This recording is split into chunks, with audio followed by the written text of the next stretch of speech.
And I give the floor now to the representative of Pakistan. Thank you, Madam President. I would like to thank Secretary General Guterres for his presence and thoughtful and compelling remarks. Secretary General, you spoke about a defining moment and our collective future, as well as collective responsibility. And we fully agree with you and your call to give peace a chance. And in that context, your appeal to end the fighting and return to negotiations. I'm also thankful to Undersecretary General Di Carlo for her complimentary briefing, as well as the briefing by Director General Grossi. We note in particular his view that diplomatic solution is within reach with necessary political will. Madam President, last Friday, the Council had an emergency session in the wake of Israel's military strikes, violating the sovereignty and territorial integrity of Iran in flagrant violation and contravention of the UN Charter and fundamental principles of international law. 1 week later, as a result of such irresponsible behavior, the situation has only exacerbated, with grave implications for regional and international peace and security. Pakistan strongly condemns the unjustified and illegitimate aggression by Israel. We stand in solidarity with the people of Iran. We unequivocally denounce the blatant attacks and military strikes carried out by Israel, which constitute a grave danger and a serious threat to the peace, security, and stability of the entire region and beyond, with serious implications.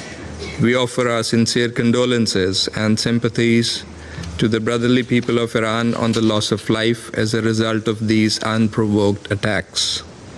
The ensuing humanitarian crisis and civilian toll on both sides is also deplorable. International humanitarian law must be complied by all sides. The attacks against nuclear facilities for peaceful purposes are deeply troubling. Such attacks contravene international law, the Charter of the UN, Statute of the IAEA, and relevant IAEA General Conference resolutions on the issue.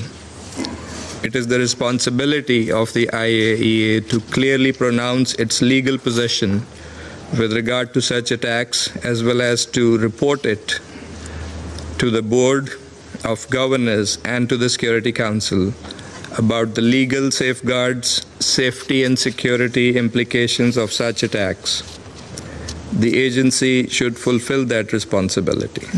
Madam President, the latest crisis has aggravated the existing tensions in the region, arising from Israel's continuing ruthless assault on Gaza that has resulted in an unprecedented humanitarian catastrophe for the innocent Palestinians, as well as its recurring violations of international law in Syria, Lebanon, and Yemen. The Security Council bears primary responsibility to immediately stop this wanton aggression and hold the aggressor accountable for its actions. The Security Council must fulfill its duty and affirm the following. First, categorical rejection and condemnation of Israel's attacks on the Islamic Republic of Iran since 13th of June and all actions that contravene international law and the purposes and principles of the Charter of the United Nations. Second, play its due role to end the hostilities and promote de-escalation for achieving a comprehensive ceasefire before the situation spirals out of control and threatens the peace and stability of the entire region. Third, clear denunciation of the targeting of IAEA safeguarded nuclear facilities against the provisions of international law and the UN Charter as reflected in the UN Security Council resolutions, IAEA resolutions, and international humanitarian law, including the Geneva Conventions. The Security Council must implement its own resolution 487. Fourth, call for dialogue and diplomacy to promote a peaceful and lasting resolution of the crisis. Diplomacy must be given a chance. Madam President, regrettably, Israeli unlawful strikes against Iran came at the time of intense diplomatic engagement on Iran's nuclear issue. These illegal actions must not be allowed to scuttle that dialogue. Parties must swiftly return to the path of negotiations, which is the only viable means to reach a sustainable agreement regarding the Iranian nuclear program. We note the willingness expressed by the United States to keep the door for negotiations open. Of the dialogue between the E3 and Iran, we hope that the diplomatic efforts and engagements will bear fruit. We reaffirm our long-standing position that all issues concerning Iran's nuclear program must be resolved peacefully through dialogue and diplomacy in accordance with the rights, international obligations, and responsibilities of all the parties concerned. At the same time, verification activities by the IAEA as the competent international technical organization mandated to implement respective safeguards obligations should continue unimpeded.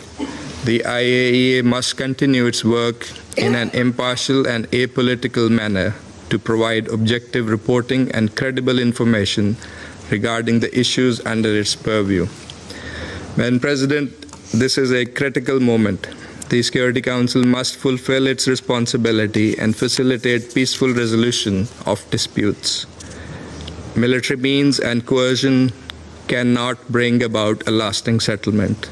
Dialogue and diplomacy, in full adherence to the principles of international law and the UN Charter, remain the only viable path to resolving this crisis. This Council must therefore unite in support of the Secretary General's call for end to fighting and return to negotiations and dialogue. I thank you. I thank the representative of Pakistan for his statement, and I give the floor to the